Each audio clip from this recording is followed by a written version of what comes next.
Assalamualaikum warahmatullahi wabarakatuh. Pada kesempatan kali ini kita akan membahas materi penyelesaian simplex dengan menggunakan metode two-phase atau dua fase. Ketika kita menemui pada linear programming di mana fungsi pembatasnya tidak lagi menggunakan tanda kurang dari sama dengan, tetapi di sini menggunakan tanda sama dengan, ruas kanan dengan ruas kirinya menggunakan tanda sama dengan, atau ruas kirinya lebih besar sama dengan ruas kanan, kita bisa menyelesaikan dengan menggunakan metode Big M seperti yang kita pelajari pada pertemuan sebelumnya. Selain menggunakan metode Big M, ada metode lagi yang bisa digunakan, yaitu metode dua fase. Ketika menggunakan metode Big M, penggunaan metode Big M di sini mempunyai kekurangan, yaitu kemungkinan kesalahan perhitungan karena adanya penggunaan konstanta M.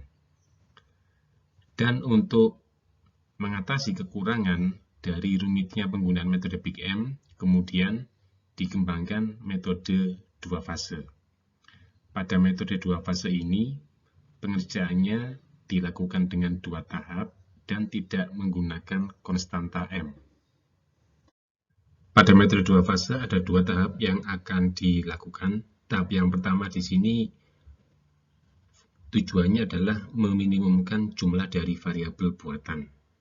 Jika jumlah variabel buatan di tahap yang pertama bisa diminimumkan dan jumlahnya sama dengan 0, maka nanti bisa lanjut ke tahap yang kedua. Tetapi jika jumlah variabel buatan di tahap yang pertama itu tidak bisa diminimumkan atau tidak bisa bernilai 0, maka artinya tidak ditemukan solusi dan artinya tidak usah lanjut ke tahap yang kedua. Jika pada tahap yang pertama jumlah variabel buatan bisa diminimumkan, maka bisa lanjut ke tahap yang kedua. Tahap yang kedua ini menggunakan pemecahan dasar optimum yang diperoleh dari tahap yang pertama, kemudian dilanjutkan ke iterasi-iterasi berikutnya sampai diperoleh tahapan yang optimum di tahap yang kedua. Ini adalah contoh soal yang akan dikerjakan dengan menggunakan metode dua fase. Contoh soal ini sebelumnya juga pernah dikerjakan dengan menggunakan metode Big M. Nanti hasilnya ketika menggunakan metode Big M dan juga menggunakan metode dua fase akan menghasilkan solusi yang sama. Pertama, kita lihat bahwa tandanya di linear programming ini membutuhkan penyelesaian dengan menggunakan metode Big M atau dua fase jika kita menemui di fungsi pembatasnya. Ada yang menggunakan tanda sama dengan, terus kemudian ada juga di sini yang menggunakan tanda ruas kirinya lebih besar sama dengan ruas kanan. Maka ini adalah tanda yang menunjukkan bahwa nantinya kita akan mengerjakan dengan menggunakan metode Big M atau dua fase. Sebelum kita mengerjakan dengan metode Big M ataupun dengan dua fase, kita buat ke dalam bentuk standarnya. Untuk fungsi batasan yang kedua, untuk membuat agar ruas kanan sama dengan ruas kiri, kita tambahkan, kita kurangi dengan variabel surplus. Kemudian untuk fungsi batasan yang ketiga, agar ruas kanan sama dengan ruas kirinya, kita tambahkan dengan variabel slack. Selanjutnya untuk menyelesaikan dengan menggunakan metode simplex, kita lihat bahwa fungsi batasannya di sini ada 3, maka kita memerlukan 3 variabel yang berperan sebagai variabel slack. Di batasan yang pertama dan juga di batasan yang kedua tidak mempunyai variabel yang berperan sebagai variabel slack.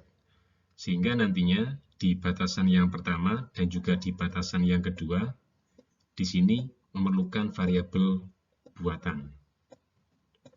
Jadi misalkan di sini variabel buatan untuk fungsi batasan yang pertama itu R1 dan variabel buatan untuk batasan yang kedua itu adalah R2. Setelah kita menambahkan variabel buatan pada fungsi batasan yang pertama dan juga di fungsi batasan yang kedua, di mana R1 dan R2 nilainya lebih besar sama dengan 0, maka di sini kita lihat bahwa R1, R2, dan S2 itu merupakan variabel yang berperan sebagai variabel slack untuk tiap-tiap fungsi batasan. Selanjutnya di sini kita akan menyelesaikan dengan metode dua fase.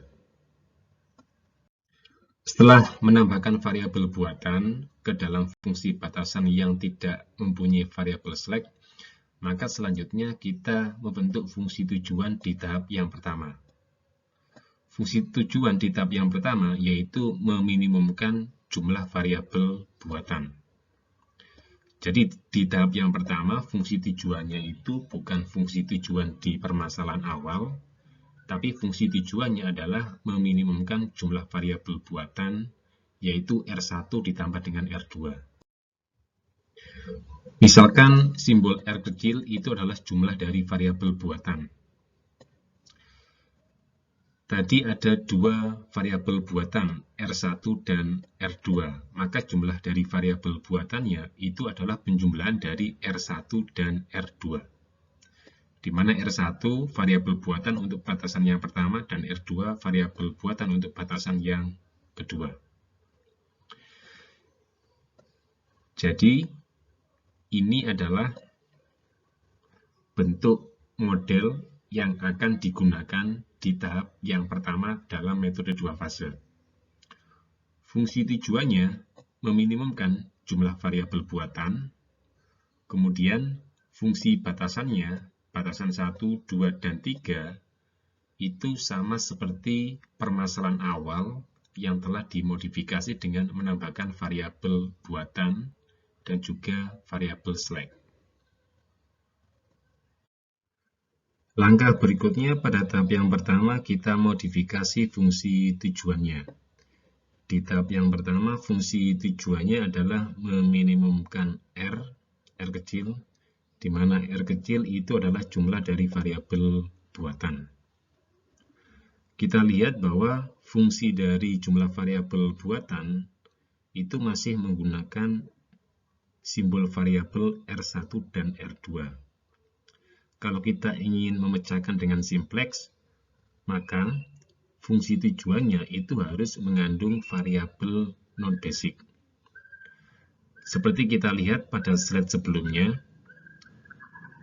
ada beberapa variabel yang digunakan dalam model ini.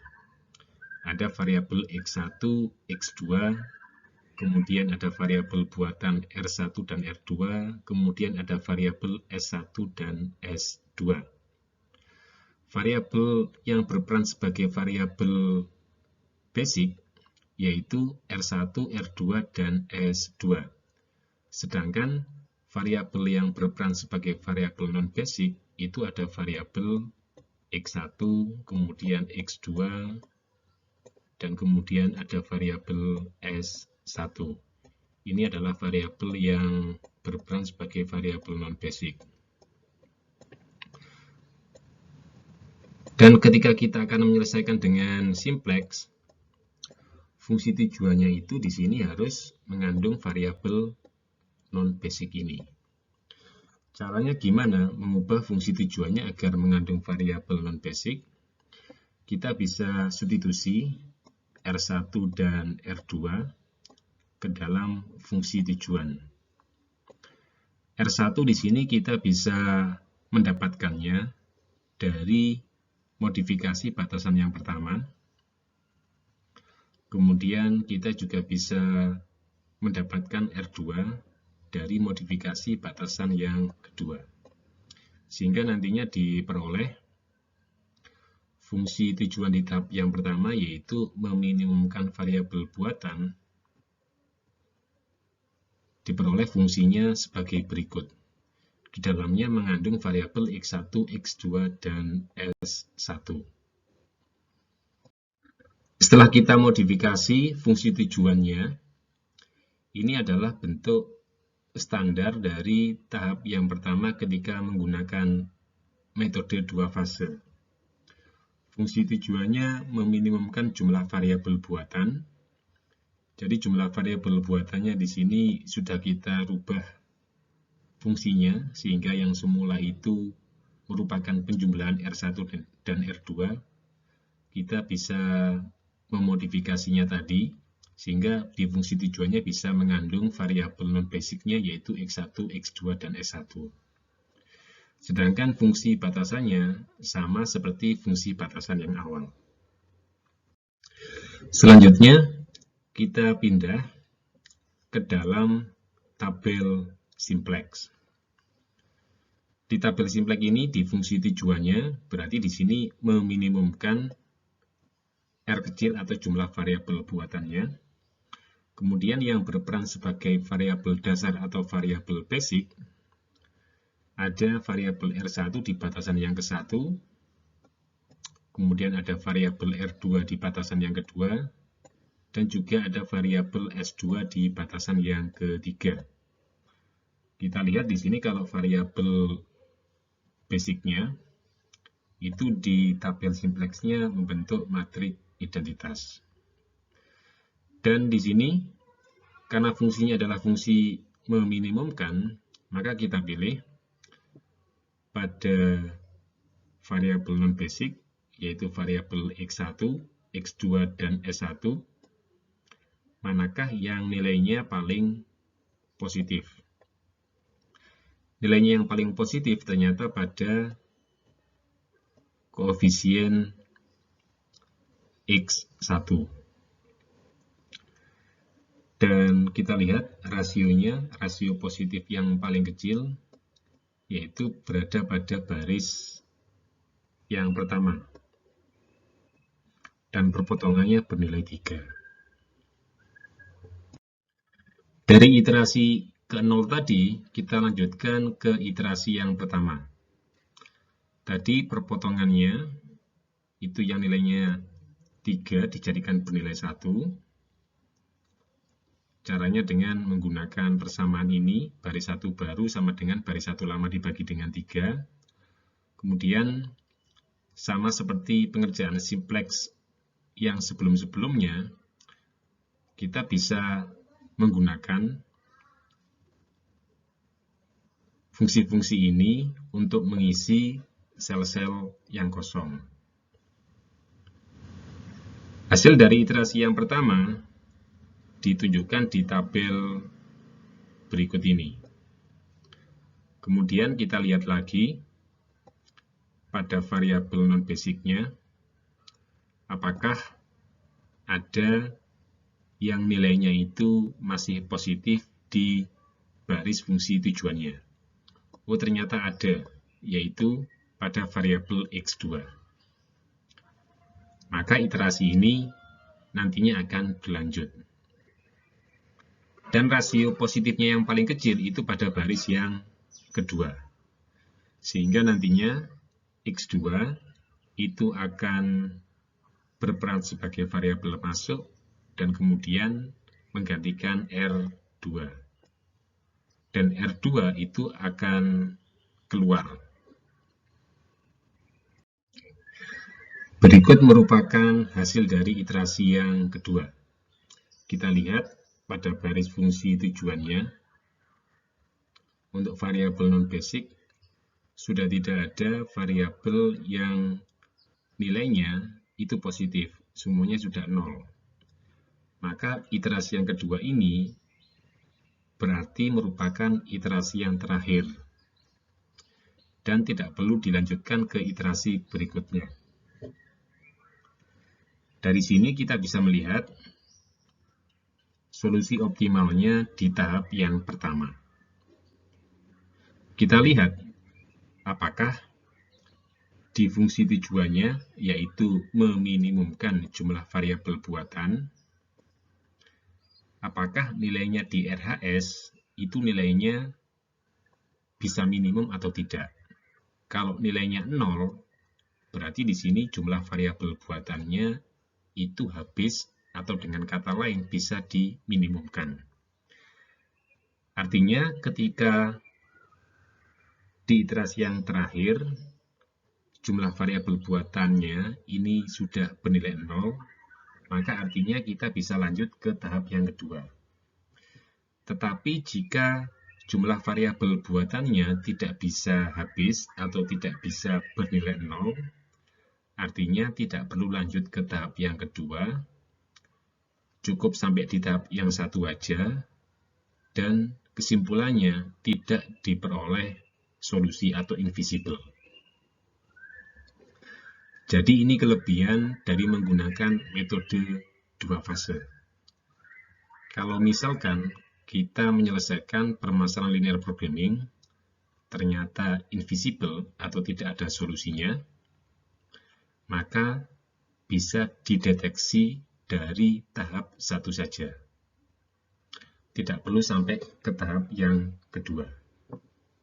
Dan penggunaan metode dua fase ini, meskipun tahapannya lebih panjang daripada menggunakan metode Big M, tapi secara pengerjaan, itu perhitungannya lebih sederhana, karena tidak melibatkan konstanta M seperti ketika menggunakan metode Big M. Tahap yang ke-1 mencapai kondisi optimum pada iterasi yang kedua. Hasil pada iterasi yang kedua di tahap yang pertama itu akan digunakan untuk mengerjakan di tahap yang kedua.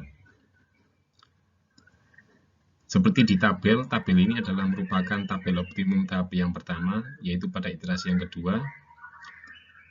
Kita lihat di sini, variabel buatannya R1 dan R2 sudah habis. Dan dari tabel iterasi yang kedua ini, kita bisa mendapatkan fungsi batasan yang baru. Untuk baris yang pertama, yaitu fungsi batasan yang pertama, fungsinya adalah X1 ditambah dengan 1/5 S1 sama dengan 3/5. Kemudian untuk fungsi batasan yang kedua, ada X2 min 3/5 S1 sama dengan 6/5. Kemudian fungsi batasan yang ketiga, S1 ditambah dengan S2 sama dengan 1. Tiga fungsi batasan ini nantinya akan digunakan sebagai fungsi batasan di tahap yang kedua. Di tahap yang kedua, kita membentuk formulasi model yang baru. Di formulasi model ini ada fungsi tujuan. Fungsi tujuannya kita gunakan fungsi tujuan awal di permasalahan.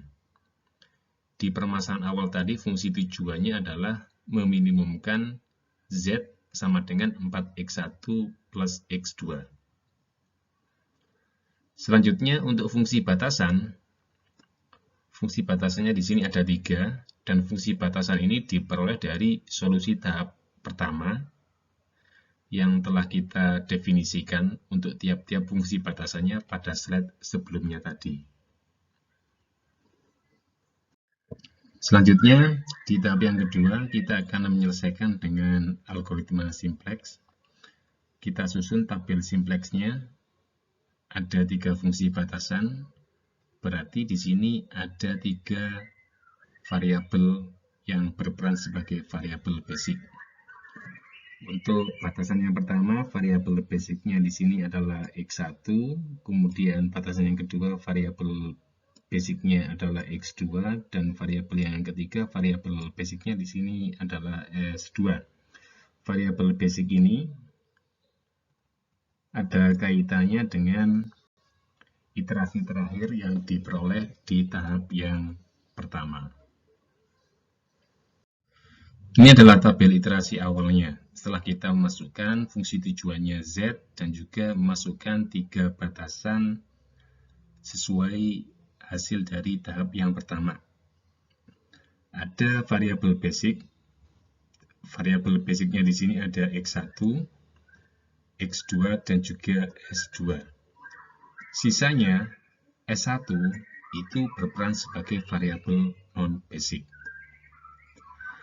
Karena fungsi tujuan yang kita masukkan merupakan fungsi tujuan yang mengandung variabel X1 dan X2 dan tidak mengandung variabel non-basic yaitu S1, maka kita perlu merubah fungsi tujuannya agar mengandung variabel basic S1.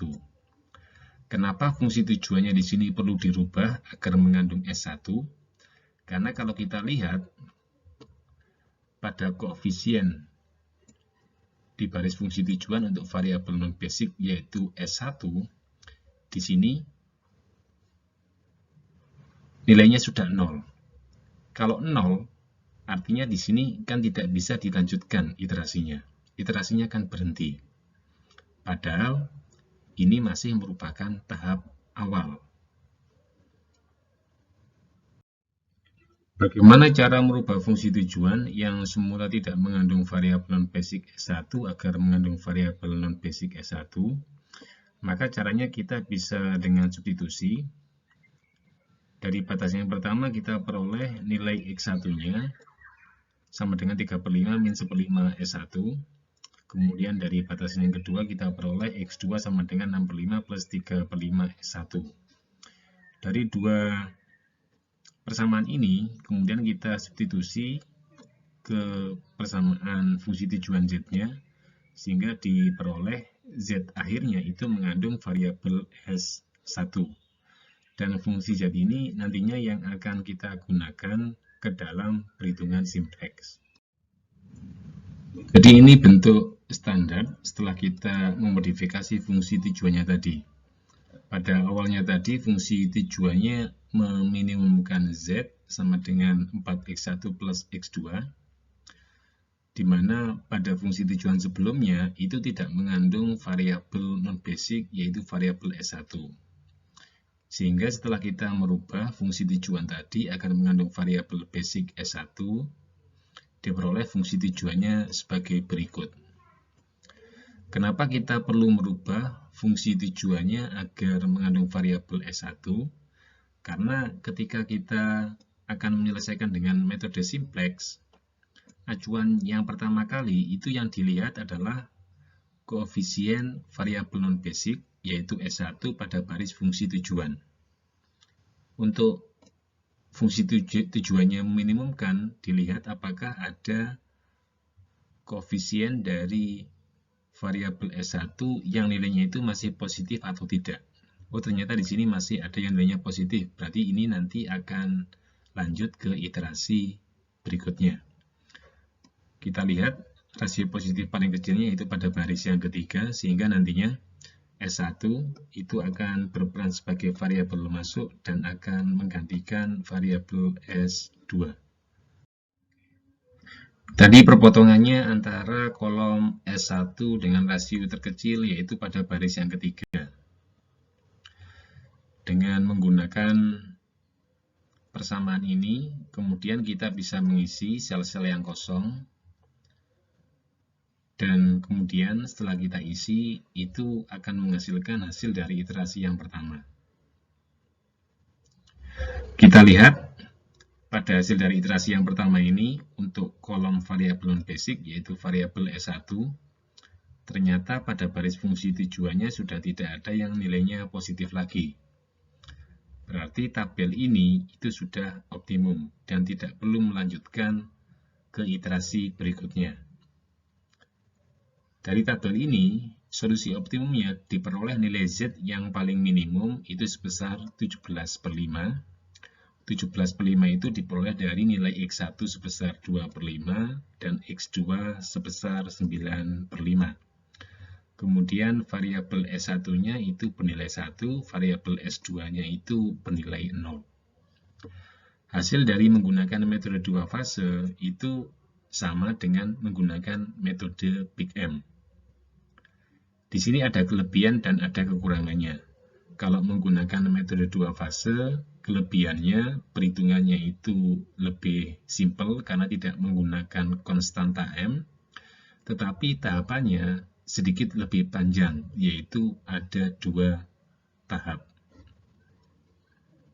Berikut merupakan soal latihan yang bisa Anda kerjakan. dengan menggunakan metode 2 fase, dan ini adalah kunci jawabannya. Untuk soal yang ke-1 ini nilai Z-nya diperoleh sebesar min 6 dengan X1 0 dan X2 sama dengan 3. Soal yang kedua ini adalah soal di mana solusinya invisible. Invisible itu bisa ditandai dari tahap yang pertama tidak bisa meminimumkan jumlah variabel buatannya. Jadi soal yang nomor 2 ini pengerjaannya cukup sampai tahap yang ke-1. Tahap yang ke-1 karena jumlah variabel buatannya tidak bisa diminimumkan atau tidak bisa bernilai 0, maka berhenti. Tidak perlu lanjut ke tahap yang kedua. Ketika jumlah variabel buatannya tidak bisa diminimumkan, maka kesimpulannya adalah invisible atau tidak ada solusinya.